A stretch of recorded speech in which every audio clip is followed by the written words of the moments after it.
The Jurassic World VelociCoaster is the newest attraction at Universal Orlando, bringing another world-class roller coaster to the Islands of Adventure theme park.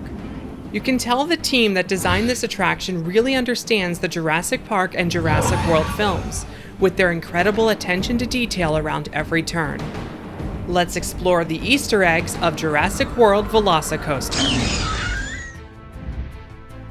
Before you even get to the ride's entrance, you're welcomed by two raptor statues beside the path.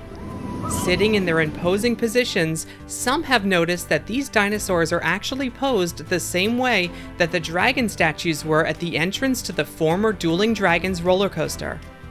Before being rebranded to Dragon Challenge when Harry Potter moved in, and then removed completely for the Hagrid ride, the dueling roller coaster was guarded by two dragons in an eternal fight. And now these raptors are posed the same way as a tribute. One of the most well-hidden Easter eggs at the VelociCoaster can be found in the hallway with the windows that look into the ride's second launch. After a train passes, one of 6 random Velociraptor animation sequences will play on the windows. Located on one of the windowsills, you can spot a clipboard along with a radar gun. Looking closer, you might even notice permanent ripples in a little cup of water that's sitting by it, a nod to the original Jurassic Park film. Reading the notes on the clipboard, it looks like they've been tracking the speeds of the raptor runs, with one note saying they'll need to increase the speed of the coaster soon if this keeps up. One of the easiest Easter eggs to find are the books inside of this room in the queue. There's a copy of Ian Malcolm's latest book, How the World Will End. A book on paleobotany by Ellie Sattler can be seen on the shelf below. A copy of Alan Grant's book, Dinosaur Detectives, can also be found here. Unlike the copy of the book displayed in the nearby Dino store, this one allows us to read the back cover. Since this book was designed as a movie prop for the first film and not something that was expected to be seen up close, the blurb on the back is written somewhat humorously, explaining that Dr. Grant holds a bunch of degrees from obscure schools most folks have never heard of, and that he writes a lot of really good articles. Later in the queue, Owen explains that he's been working with the raptors since they were the size of house cats. And in Jurassic World Fallen Kingdom, we see footage of this. Owen was testing the young raptor's responses to seeing him act weak, and luckily he was using guards on his arms during these tests because all but Blue ended up trying to attack him when he let his guard down. You can see these leather guards here in the VelociCoaster queue, along with several of the toys that the little raptors had in their pen. Of course, this football has seen better days. In the next room of the queue, you come face to face with 2 of the 4 Velociraptors from Jurassic World. Echo is on the left, and Delta is on the right. These animatronics use pneumatic air effects, and you can even feel them breathing when they snort. Since it's dark in the area, you might miss this jar of Velociraptor incentive treats on the shelf right before you enter the stables.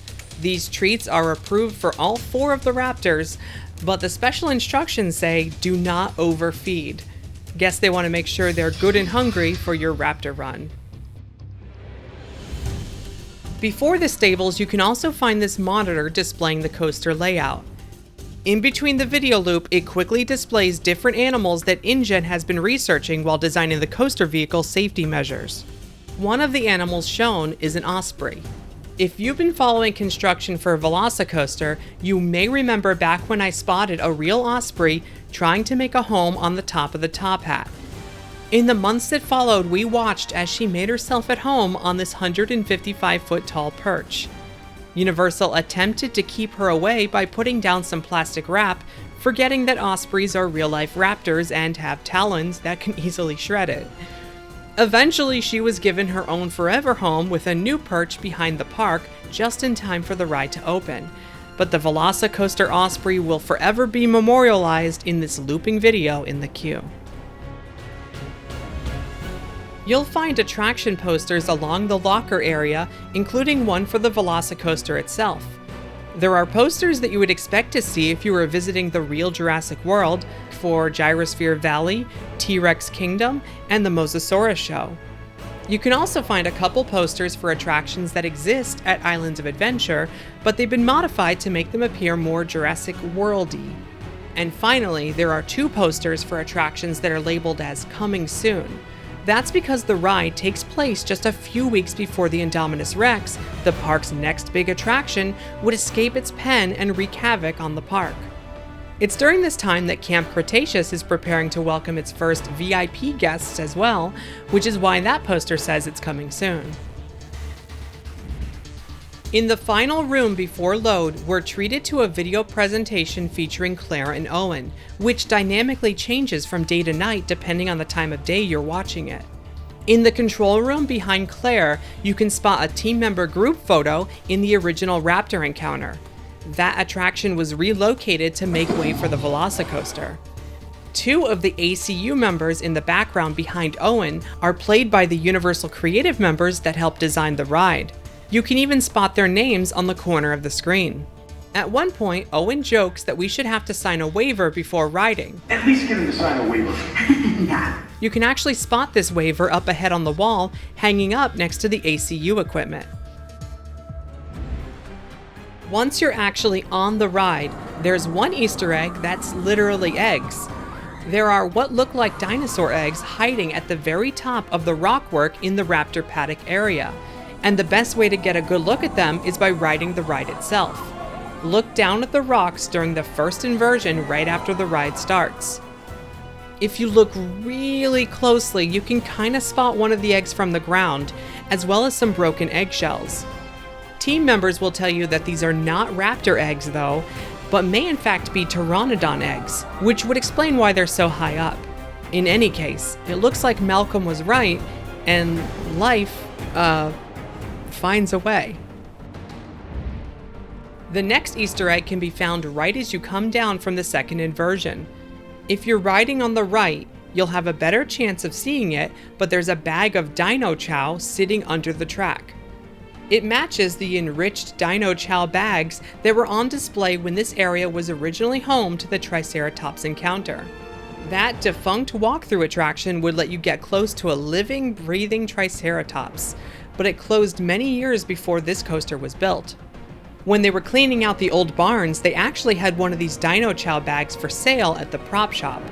But it's great to see this little nod to the former attraction on the coaster. And one more fun little touch, you actually see the 4 raptors on the ride in alphabetical order: Blue, Charlie, Delta, and Echo. What are some of your favorite Easter eggs, or what is the best part of the ride in your opinion? Leave a comment below, and be sure to check out the Hidden Things playlist for more Easter eggs around the parks. If you like what we do, consider joining our Patreon for behind-the-scenes posts and extra content. Thanks for watching. See you next time.